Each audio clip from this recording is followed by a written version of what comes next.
welcome to the BullCast podcast. I'm Katie Pickler, and with me today is Court Winsett. Hello. And Cameron Spann. Hello. Y'all like Coke? Oh, hell yeah. Cola? You like cola? Oh, I thought you were saying cocaine. Yeah, no, I'm a Diet Coke Portland. drinker. Coca-Cola is delicious. It's just so sweet and potentially bad for you. So again, we talk about how there's so many acronyms. Jargon, Hate 'em. everything. Yep. We recently just talked about WIC and SNAP. Again, not the bend and snap. So cola. Yeah. You often may see that in various different realms, whether it's the news talking about it, if it's a report talking about Social Security, talking about wages, so many different things. COLA, cost of living adjustment. Yes. So Happens every year. it all over the place. People just be cola-ing. now you would like that if it was the polar bears bringing you an ice cold. Oh, heck cola. yeah. Absolutely. Did y'all hear what my birthday present was supposed to be? I heard it was a cool little red fridge. Yeah, it was like a little portable. You could either plug it in your car or plug it in your office refrigerator, but it was like red and it had the Coca-Cola polar bears on it. Oh, fun. But when my wife was like, she was going to have it set up in my office for me when I came to work on my birthday. And when she opened up the box to set up the fridge, it was missing the plug.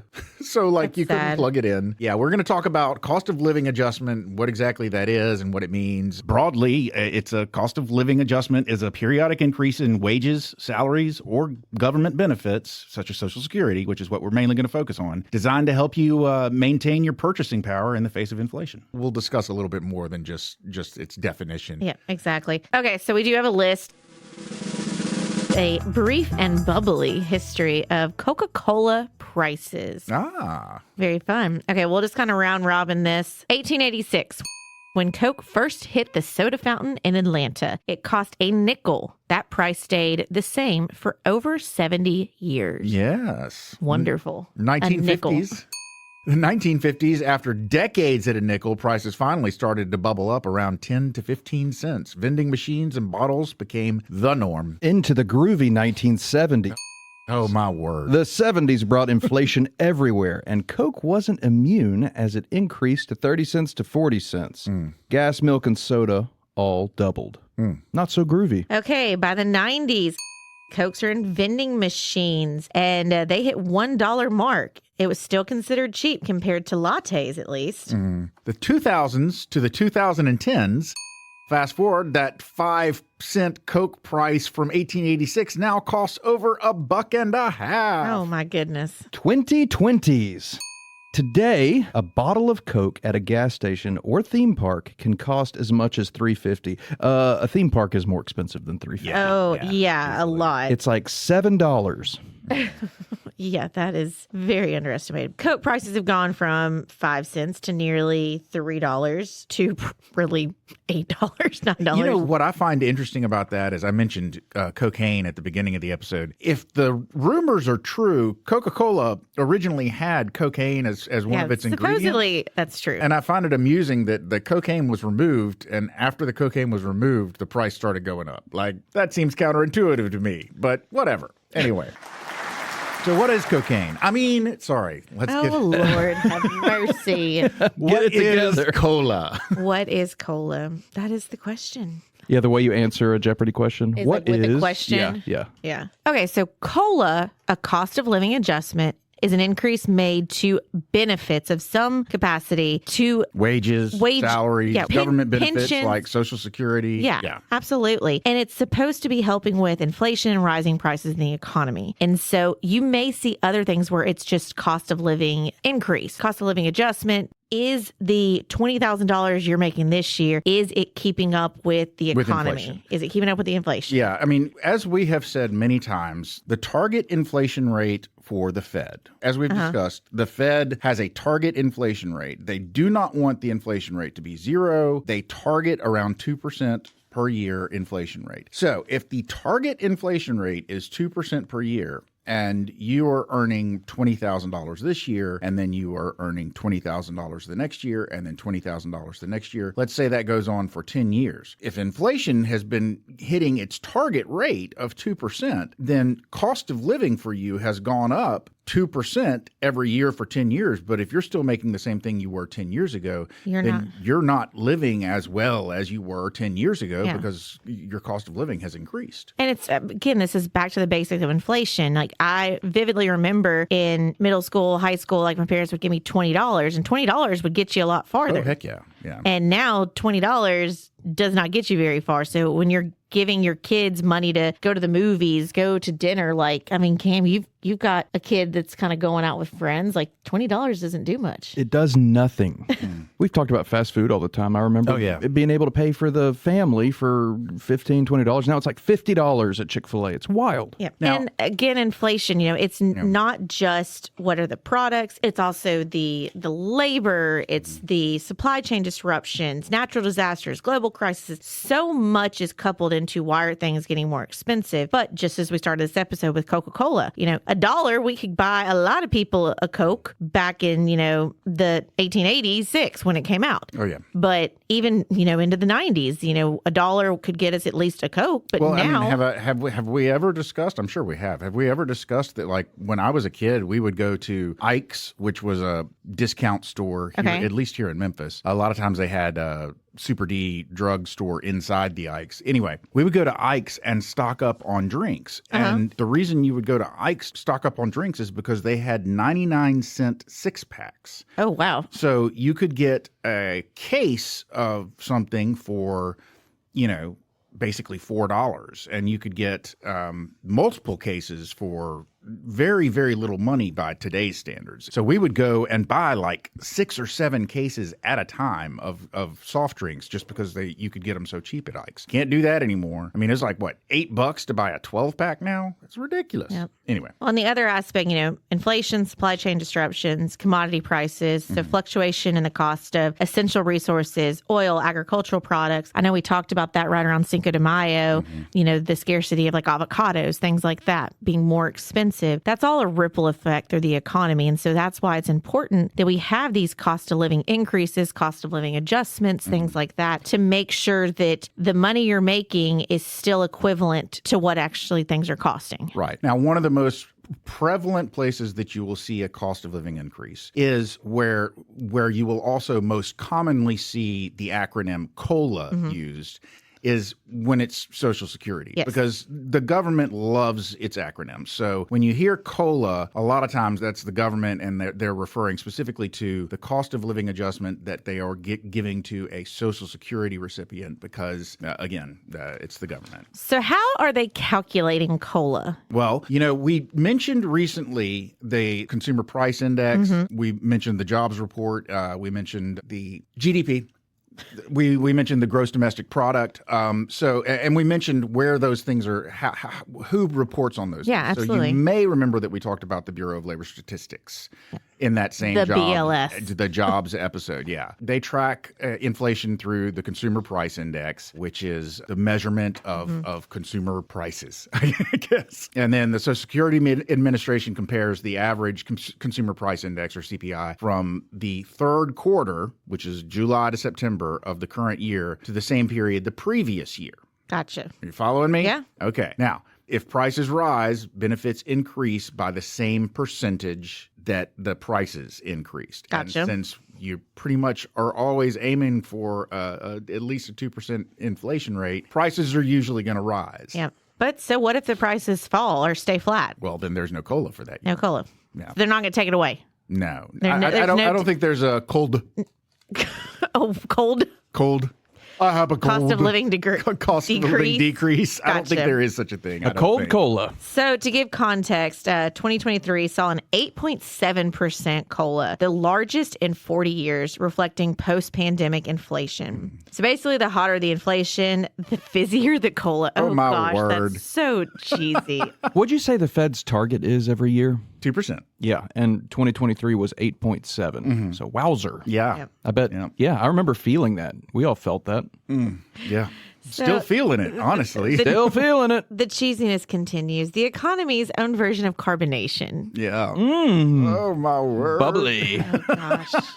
But so let's boil this back down. There is a calculation in place. This is not just something that they They throw don't it out randomly there. just throw, like, it's not automatically 2%. No, like the it's Feds. So if You the- could have, and that's where when we are planning for financial planning aspects of it, whether it's your Social Security, your military pension benefit, your normal pension benefit, whatever it may be, you cannot guarantee you're going to have an 8% every year. You can't Right. even guarantee you're going to have a 2% every year. And so a lot of times I'm extremely conservative with this. And for example, Social Security, it typically gets a, decent cost of living adjustment. Right. If I'm looking at just a blanket picture of somebody's financial plan, I'm only increasing Social Security by 1%. That is extremely, extremely conservative. Now, what that's going to average out is if we have a couple years where it's nothing, then it's fine that I built in 1% because then that offsets some of the years that we have 2, 3, 4, 5% increase. But when you're looking at your overall picture of planning, you don't want to bank that you're going to have an 8.7% increase every couple of years. You can't do that. No,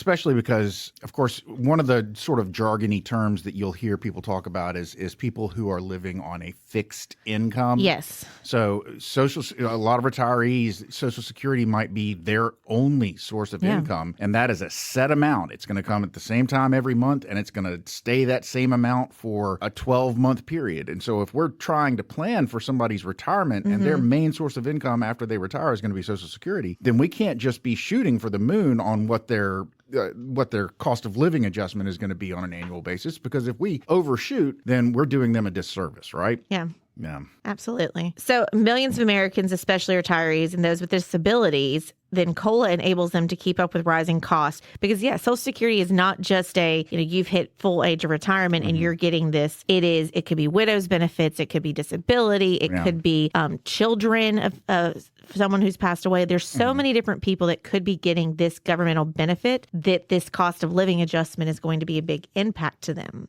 Federal retirees whose pensions get adjusted to match inflation. We talked about that. Veterans and veterans' families, the VA benefits. That's another area that you'll hear COLA a lot. And well, one of the smallest, I guess, a benefit that some people can receive is called SSI. That is supplemental security income, and it is a relatively low amount. I don't know exactly what the amount is now. When I was practicing child support 10, 12 years ago, it was like $700 and something per month. Now, the people that are receiving this are people who can demonstrate that they are unable to work, but they don't have any time where they've been paying into the Social Security system through their job. They've never been able to work. So instead of getting Social Security disability benefits, they get SSI. And it's basically this very, very small amount, but they're heavily reliant on it. If they're receiving that benefit because they can't work, then it's possible that they have no other source of income. And so that cost of living adjustment can really impact them heavily, because you could be talking about somebody who is trying to support even kids on nothing but this SSI benefit. So obviously it impacts them. Now, Social Security Administration, they announce this every year. I said that it was based on the July to September quarter. So, right, it would make sense. They figure it out sometime after September, right? Yeah. They're going to be announcing they have already announced yeah. the cost of living increase for 2026. They announced it on October 24th. 2025. And that's kind of surprising, actually, if you think about it, because, it's government and the government's been shut down. But I guess they went ahead and came out with their announcement. So the cost of living adjustment for 2026 will be 2.8%. So really, when you look at this, they're anticipating that this should be about a $56 per month increase starting in January. Over the last decade, the cost of living adjustment increases have averaged about 3.1%. And again, nearly 71 million Social Security beneficiaries will see this adjustment beginning in January. And so there are so many people that are impacted by this.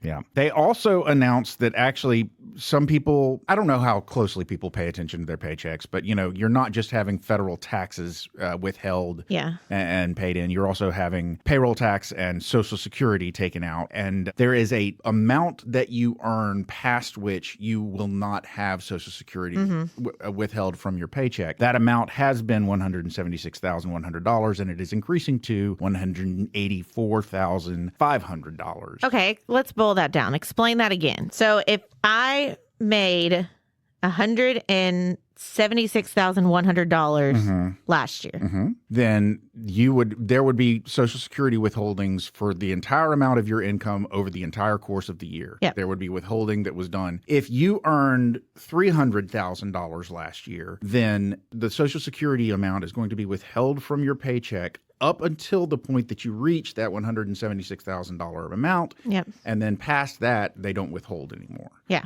But that is increasing. Now it will be 184. 184.5. Yeah. And I don't want to get on this rabbit hole. Like, I think a lot of people may see this and go, oh, well, I make $300,000. I'm not paying into Social Security. Well, no, you are up to that dollar amount. Yeah. Yeah, everybody pays into it. At a certain point, you don't have to pay into it anymore. That's also partially because you can only get back a certain maximum amount from Social Security when you retire. It's not for those who are listening going, oh, well, lucky them. They're not having to pay into it. Like, no. That's not how that works. Yeah. There's definitely impacts with that. There are limits on how much they'll take out or take from you, but there are also limits on how much they'll pay you when you reach retirement. Yeah. So last year's COLA was 2.5. And so again, as I said, over the last decade, it's been average about 3.1. So the past couple of years and including going into next year, lower than the average, but it's still that increase, which again goes back to when we talk about your financial planning, whether it's Social Security, whether it's VA benefits, any of these things, you've got to be strategic with this. If you're on this fixed income, you cannot count on these adjustments. You've got to go with that baseline. So if your Social Security statement shows you're anticipated to get $2,500 a month, then we need to work off of that $2,500 a month and not a $2,500 a month inflated by 3% every single year. And that's where I think a lot of people get in trouble is they expect these big increases. Well, I anticipate that it would be hard to live off of Social Security alone anyway. So should I throw my three legs? I'll throw it in here since we're talking about Social Security. This is a story that is told a ton, but Social Security was the story is it's three-legged stools. And it was a benefit of the Social Security benefit, your pension from your work, and your own personal savings. For majority of Americans, the pension is gone. Yes. And so your three-legged stool, that leg has been gone now, and you're balancing on two. Yes. And so what does that mean? That means that Social Security did not bump up and it's 50-50. It was never intended to support you entirely after your retirement. No, and it should not be 50%. Right. It's really, it means now. It now means that your personal savings should take up what was that pension benefit. And it's again, if you've got a pension and you've got Social Security, you still need those personal savings more than likely because originally it's a three-legged stool there. Yeah. But that is just... Every time we talk about Social Security, I've got to throw that out there because it is so important for you not to rely on it. Bullseye. Have a Coke and a smile. Have a Coke and a smile. While you're enjoying your crispy Coke. I mean, I don't know why I did it that like Crispy Coke. Crispy Coke. It's a piece of pie. I mean, it's pretty simple. It's pretty straightforward. If you live and work in the United States, then, or if you're retired and you live in the United States, then your life experience will always be that costs are going to be creeping up on you on an annual basis. So you're either adjusting for that increase in cost of living by earning more or by being given more. Yep. And COLA is the government's way of adjusting for that cost of living increase for people who are dependent upon government benefits. And that is it's nothing exciting. It's just kind of understanding it and how does it play into your benefits, what you're going to be getting, and why you should care about it. Why you should care. I've got a dumb question. I know we're in bullseye mode. Dumb question. Here we go. Do other countries around the world kind of suffer with the same COLA deal as Americans? Is it pretty similar kind of cost of living everywhere, just creeps each year? So there are a number of things that drive inflation. One of the things that drives inflation is economic growth. When your GDP is increasing, there's probably going to be an increase in it. There's probably going to be inflation. Other things that drive inflation can be, overstimulation of the economy, flooding the economy with money. There are nations that have serious issues with inflation where their monetary system has just basically been completely screwed, for want of a better way to put it, by inflation. And so everybody that has some sort of modern economic system is going to be affected by inflation. It tends to be in developed economies and developed countries, but every country that is developed that has a monetary system like ours is going to be infected by it. God, why do I keep saying that? Is going to be affected by inflation. So short answer is yes. It doesn't match ours perfectly, but every modern developed country is going to see rates increase annually for the most part. Yeah, absolutely. Oh, there's the closing bell. Ladies and gentlemen, you've made it to the end of yet another episode of the BullCast podcast. If you liked what you heard and you'd like to hear more, please feel free to go to your favorite subscription service and sign up to have our podcast delivered directly to your device every single Thursday at noon. If you'd like to find out more about Cortland, Katie, Cameron, or Nicole, please feel free to go to our website. That website is bullcastpodcast.com. We've got pictures there, we've got bios, and we've also got a place where you can drop a comment or suggest a topic you'd like to hear us talk more about. But hey, I mentioned pictures. We do have pictures on Instagram, and our Instagram handle is @BullCastPodcast. We also have an X handle, which is @BullCast Podcast as well. And rounding out social media, we have a Facebook page, which is BullCast the Podcast. So you can check us out there. But as I like to do on every single episode, I also want to mention to you that Katie, Cameron, and Nicole and I all work at a place called Pickler Wealth Advisors. And if you'd like to find out more about us, find out about what we do, find out about what we could potentially do for you, find out about our amazing team, and find out about our boss, David Pickler, please feel free to go to that website. That website is picklerwealthadvisors.com. That's advisors with an O. Not an E. Ladies and gentlemen, we haven't given you much, but we've given it our all. So for now, I'm Court. I'm Katie. I'm Cam. And we're done.